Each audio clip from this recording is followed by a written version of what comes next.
What is up, everybody? It is Alex from Heavy New York, calling from the quarantine zone again, and on the phone we got Magnolia Bayou. Thank you so much for your time today, guys. I appreciate it. Hey, thanks for having us, Alex. Yeah, Man.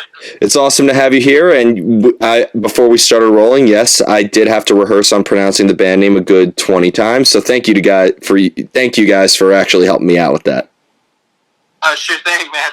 Yeah, but before we start, I got to ask, what were some of the other pronunciations you guys have gotten? Well, we get Magnolia Bayou a lot of times. We early Bayou, depending on how Cajun you are, I guess. And early on, when we were a bunch of Justin Bieber-looking guys, minus Tedrick, we got the Magnolia Bayou boy band, so that was probably the worst one. Oh, you should have stuck with that. We were pretty upset. We were like, we walked on stage with our tails tucked almost. Yeah.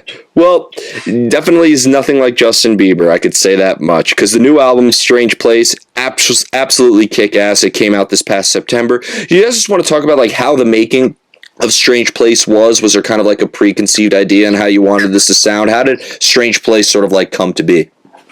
Well, sure. We actually did a lot of writing during the first record. We did a lot of bulk writing and just wrote what came to mind. The first album had 8 songs, and we were like, okay, let's go with these 8. This time around, we actually had some archived stuff that we were working on, and we went to Drew's aunt house up in Jackson, beautiful plot of land, and just duked it out with our instruments and got arrangements down pat, and just recorded what came to mind and expanded on some things. And we took all that to Natchez, Mississippi in May of 2019, and it was just a lot of fun and captured the essence of the band and what we are. Awesome. Was there kind of like a preconceived idea, like you wanted it to sound like this, or was there maybe kind of like a lot of improvising involved and a lot of like experimentation and trial and error? Well, the great thing about having a producer is he is a outside source looking in, like a glass house situation. He's going to give you, opinions that are geared towards his musical taste and his upbringing, rather than ours. So it's an unbiased source telling you this and saying, hey, let's do this on this song. Let's keep this shorter, because live you can do anything you want, but in the studio you kind of want to keep things concise. Of course, nowadays people's attention span is so small. You want to keep them for as long as you can before they just lose interest, and I don't find that to be the case with this type of music as much, but still the saying applies. Keep it concise. Don't say too much, but say enough to where people will keep on and holding on to you. Definitely. Yeah, I feel like, this album really did have kind of like a great, like, there was an element, this could just be my, like, interpretation of it, but I really thought that this was a very easy, like, laid back listen. There wasn't too much to digest. There wasn't, like, too many elements coming out of nowhere. It just seemed like it was, like, a very simple, catchy, easy going listen. So, like, I got a very laid back vibe just from listening to this album. Was it kind of, like, similar when making this? Yeah, it was very, very laid back approach. Nothing was stressed too hard. We just had fun in Natchez for 2 weeks, man, and recorded what we had from the Jackson demos and what Byrne had for ideas. And like I said, we had a luxury of being there for 2 weeks, so we had time to record at midnight if we wanted to capitalize on a feeling or an energy. Mm-hmm. Because in the same time, like, capturing that feeling was a good point, because I thought, opening up with Dig Deep, and then, having a song like Preaching Blues. My personal favorite song was Hurricane, and I loved Sweet Magnolia. I thought that was I love that song title. That should also be a band name too, by the way. Well, right on. I know it's actually a TV show, which is kind of cool. We're hoping to, if anybody out there has some kind of pull getting us that tune on that particular TV show. That'd be dope. We got to make it happen. We got to make it happen. But like, is it fair to say that like many emotions were felt during the making of this album in a way? Oh yeah. Well, I think speaking for Drew, if I may, a lot of the lyrical content came from a very personal place, and as always, musicians and singer-songwriters, we always give you a piece of ourselves that we haven't really necessarily shown the world yet, and I think that definitely applies for this go-round. It's a piece of us that people haven't gotten a chance to see yet. Like, Sweet Magnolia was something that came about within the last year and a half, within the last year of making the actual record, and it was something that Drew didn't necessarily think would fit Magnolia Bayou at first. And then I know Cedric was very persistent about recording that song, and I think it turned out fantastic. There's a choir on it and just beautiful piano parts.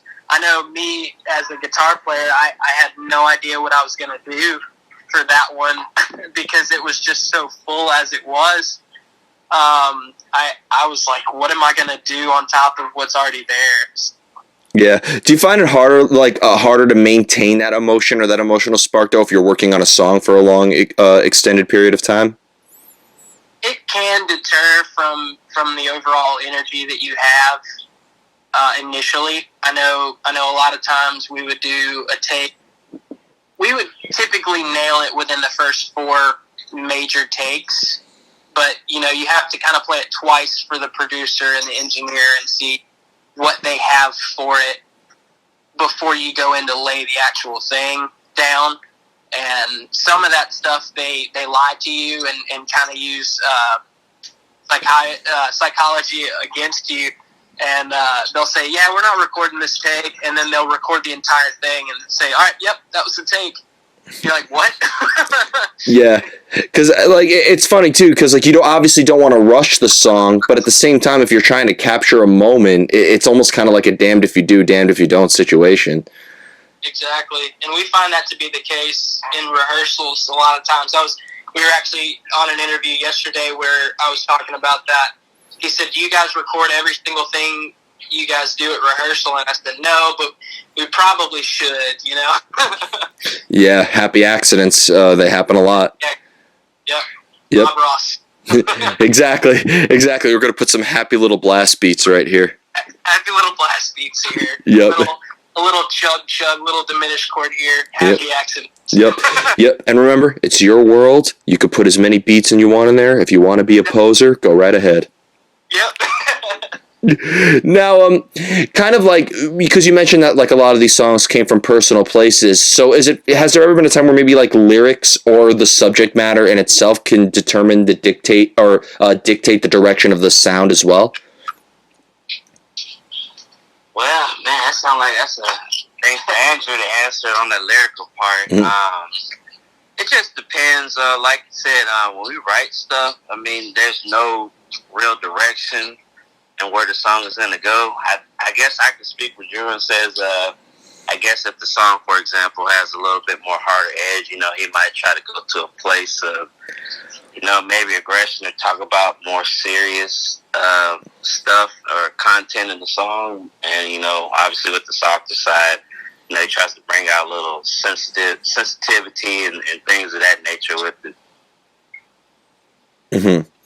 It seems like you guys all like work together like perfectly, like together. But do you guys find it easier like to come up with your parts when you're more like alone, or do you find it easier to make the songs come together when you're in the company of each other? Man, a lot of the songs that we've written have come out of just being at the rehearsal space and just purely jamming out.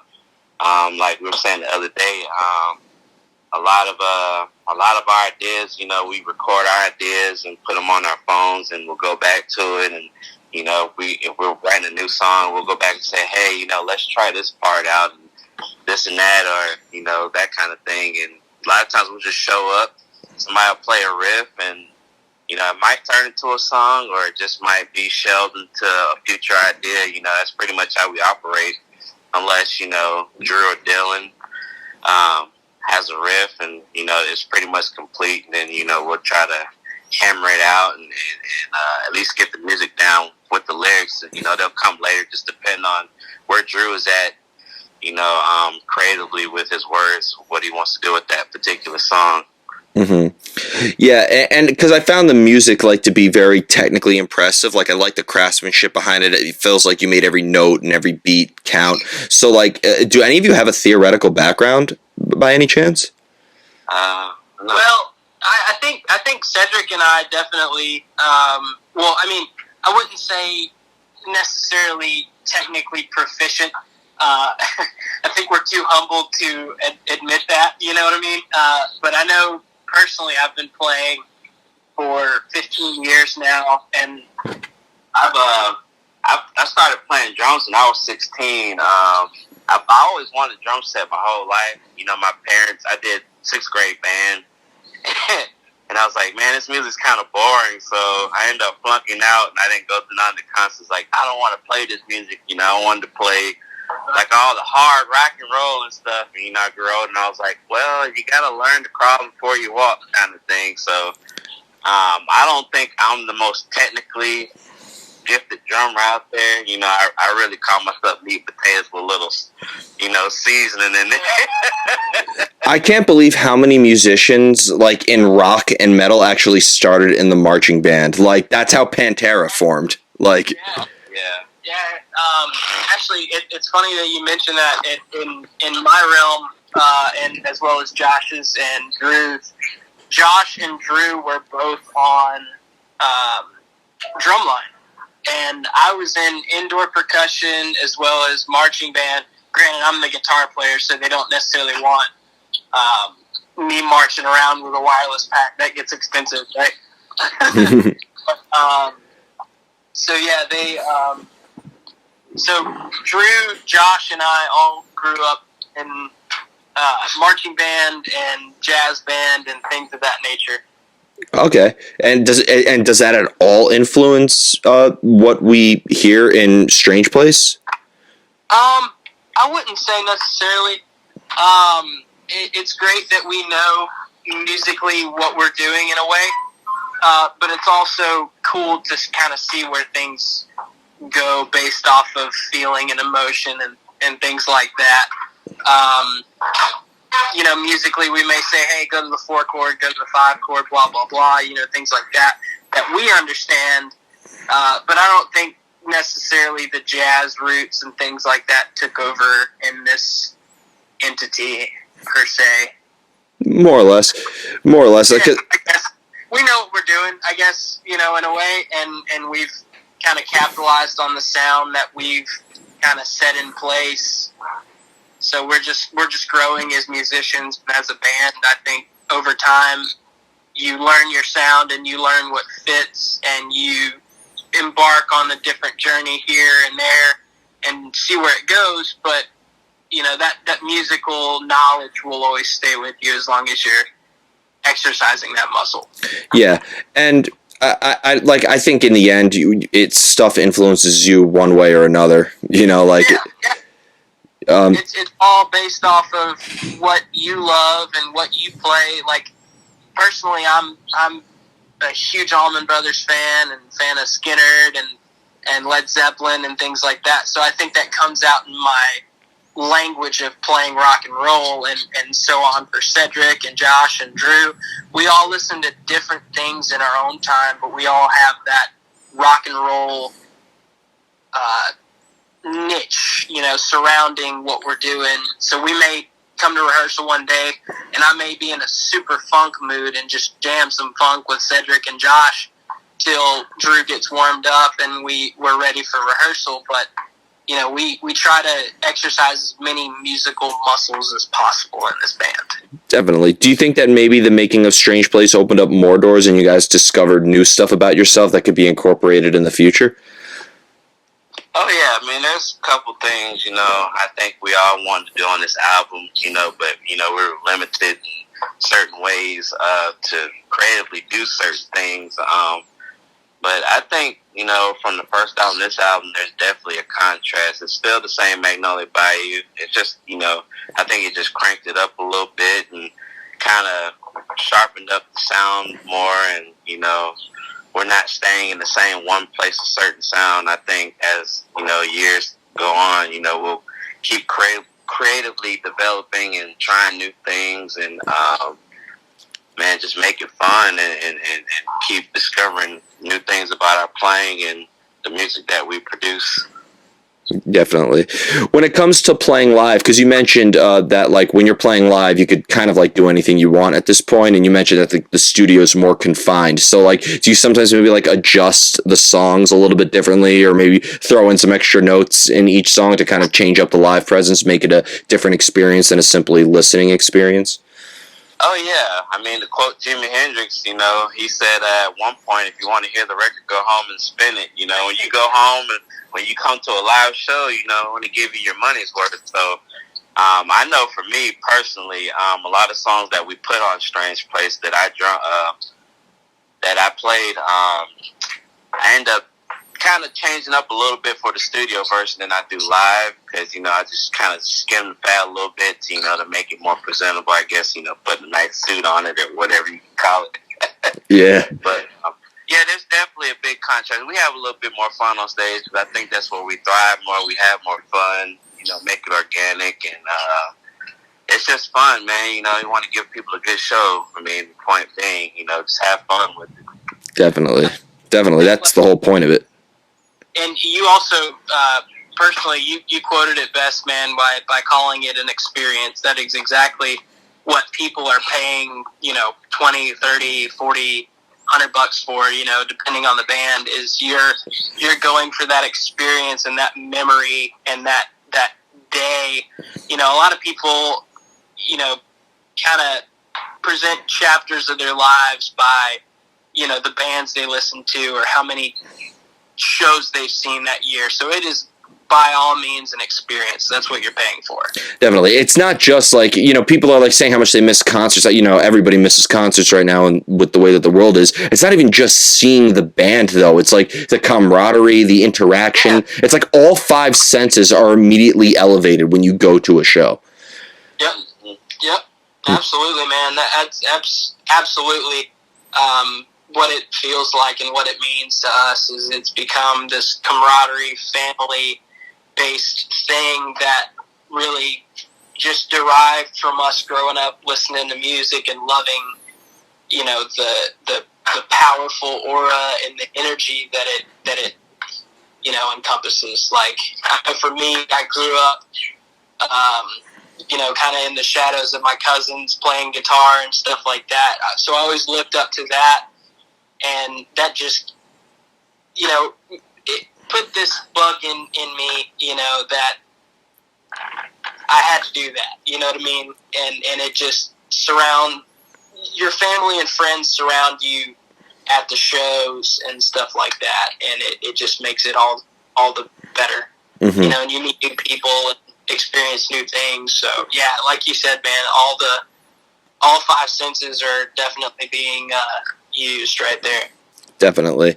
And the final question I wanted to ask you is this is a great interview because I could finally check off Mississippi on the list. I only have like 5 more states now of bands that I need to interview from there. So Mississippi is officially checked off the list now. Right on. Yep. So just the Dakotas, Kansas, Montana, and Maine, I think is all I have left. But yeah, you're in New York, correct? Yeah. Nice. Yeah. What part of New York, by the way? New York City. Okay, sweet. Right on. Yeah. Craziness up there. Yeah. I'm surprised you asked what part of New York City, because a lot of people on the outside think New York City is just the state of New York. Yeah. So people talk about it. That's what they think of. Well, my dad's actually from upstate New York, so I know New York and New York City are 2 different things. Yeah, and let me just say, I went to school, so there you go. Yeah, and upstate New York, I mean, looks like the South with how rural it is anyway. So beautiful up there. I got to go up there myself for the first time. We were on tour last year. Yeah. To Vermont. And I gotta tell you, man, it's some of the most beautiful country I've seen, and I've pretty much been everywhere in the country, and it's definitely gorgeous up there, man. Driving up upstate New York and into like Vermont and stuff like that reminded me of like Jurassic Park, you know, Yeah. where it's just endless trees and just as far as the eye can see, and you know, like you just see a T-Rex coming out of nowhere, just Yeah. going to town, you know, or whatever. Yeah. Instead of running away from a T-Rex, you're running away from somebody who clearly does not know how to drive a semi-truck. I've been there. Yeah, there you go. Same thing, right? Exactly. But is there like an active music scene in Mississippi where you guys are located? Well, there's a lot of casinos down here, so cats like us kind of get lost in the mix unless you're playing, you know, top 40 covers at the casinos, and you know there are outliers in that, but I mean, well, here in Mississippi, like you said, the casinos, but I mean, we got an hour east of us is Mobile, and an hour west is New Orleans, so. Yeah.